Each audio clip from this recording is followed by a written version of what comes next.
Hi, how are you? I hope you're well, and I really hope you've had a good week and that you've been looking after yourself. Well, we are frozen in on the Ashby. So this morning I've come outside. I'm going to take a walk up the towpath because for most of the week now, every morning the canal's been frozen.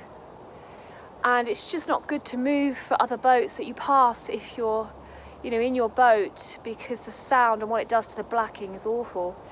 But we're running low on water, and really in this weather we should be topping up the water, and we are running quite low, so we do have to move at some point. So I'm going to have a little walk with Zaf, she's gone, and we'll check it out.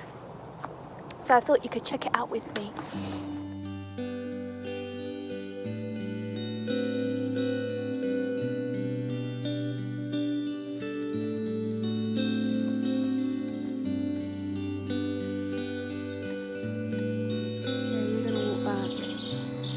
Looks like the canal is much better. See what it's like back from where we are.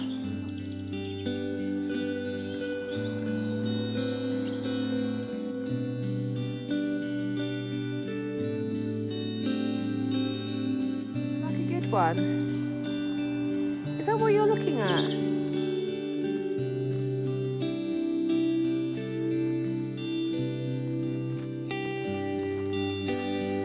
On our way back, it's definitely more frozen at this end.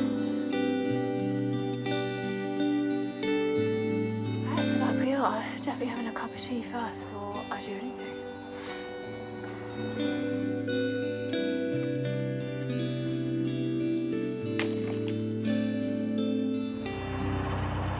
Right, just gonna go for this nice and slowly. It's pretty much defrosted here, so just put out the camera. It's pretty much defrosted here, so I'm just going to go now.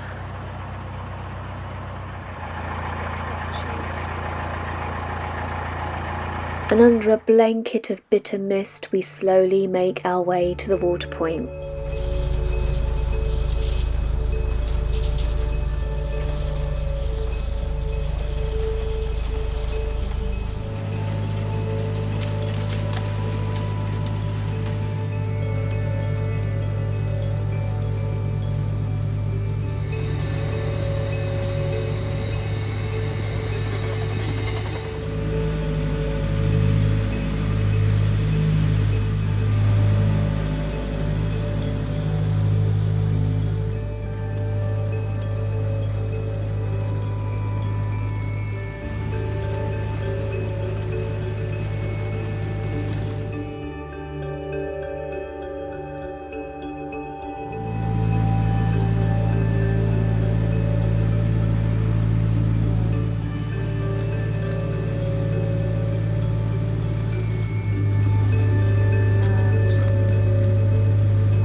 Right, this looks much better. The buildings on either side have obviously sheltered this section of the canal, so hopefully it's going to be like this as we go on.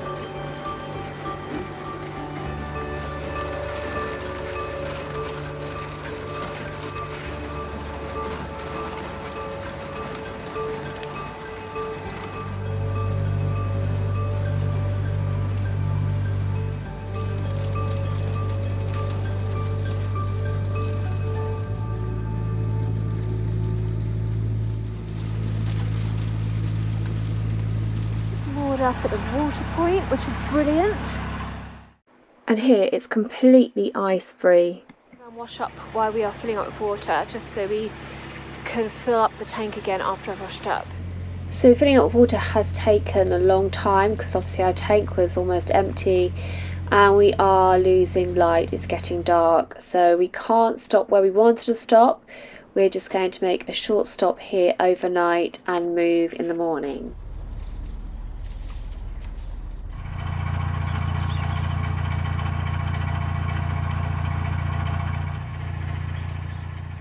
The mist has gone, the sun is shining, and the whole canal is sparkling. This is the perfect day for cruising.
Oh, look at Bosley.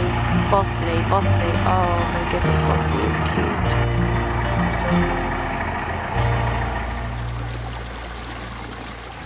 So I've just told Mr. Mindful that we are carrying this load. Oh, I don't even know what it is, my God. It's reversing. And I'm going to try and get rid of it.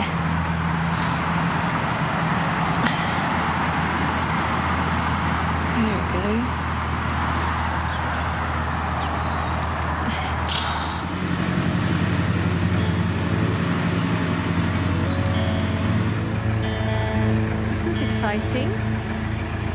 Boat coming towards us, a boat in front of us. In January, this is brilliant.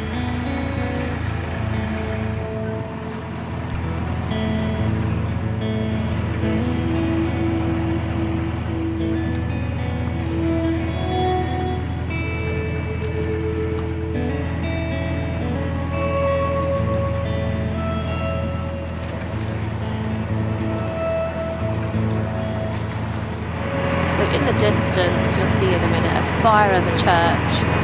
In the guidebook it says it's one of the most beautiful churches in Leicestershire, and that little village is called Stoke Golding on the hill there.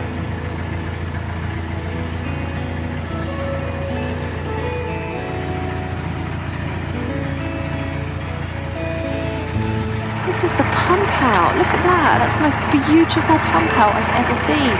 I didn't ever think I'd say that sentence, but there it is, a really beautiful pump out machine. Gap here where the sun can come through, and the other thing that can come through is the most beautiful church in Leicestershire. There we go. Are you happy here?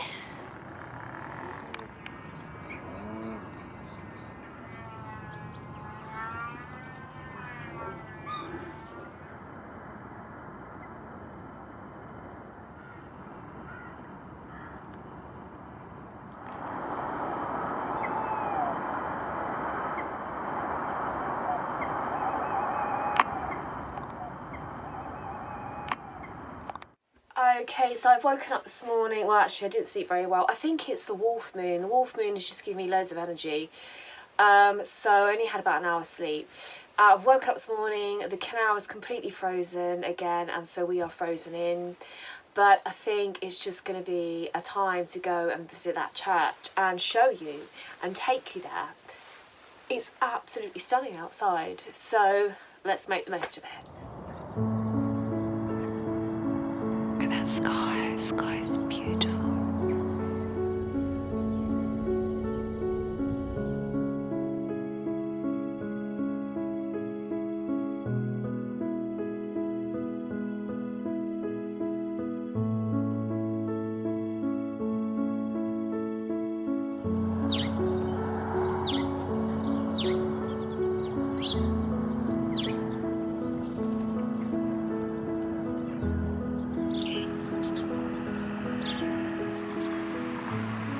For over 800 years, St Margaret's Church has stood at the centre of its village in Stoke Golding. As well as being a centre of worship, its stonework has been used to sharpen tools, and maybe even the swords of the soldiers before the Battle of Bosworth in 1485.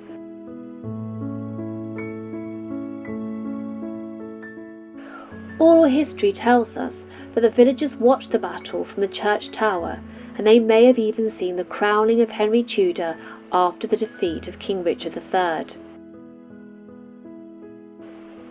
If you look at the spire, you will notice lighter stone, and this is where it was removed during World War II so that the Wellington bombers could safely land at the nearby RAF airfield. And then these magnificent yew trees standing in the churchyard with the qualities of long life and regeneration. Their wood was once used to make longbows, and now it's a home for wildlife.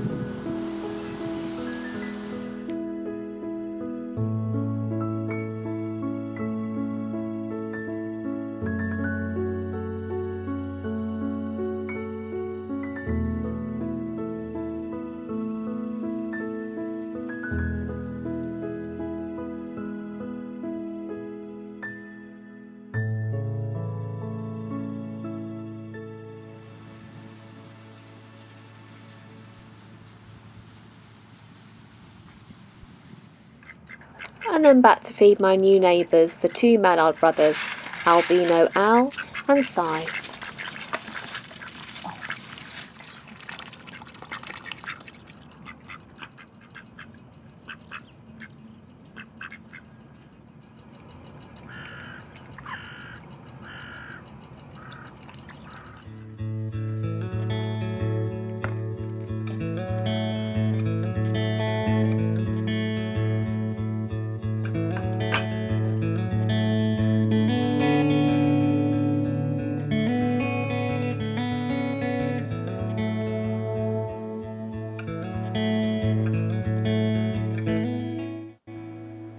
We've got to fill the water tank. We've got to fill the water tank. Iced up gunnels and gangplank, like rusty gates, begin to clank, as slowly we edge from the bank, off to fill the water tank. We've got to find the nearest tap. We've got to find the nearest tap. With frozen cheeks and lips all chapped, the mist around us tightly wrapped, and Bullfinch bows his cold, cold cap, as off we crunch towards the tap. I cannot feel my nose or toes, my skin's a shade of frozen rose, as in the tank the water hose fills her till she overflows, beneath the sky where wolf moon glows. And sometimes that's how boating goes.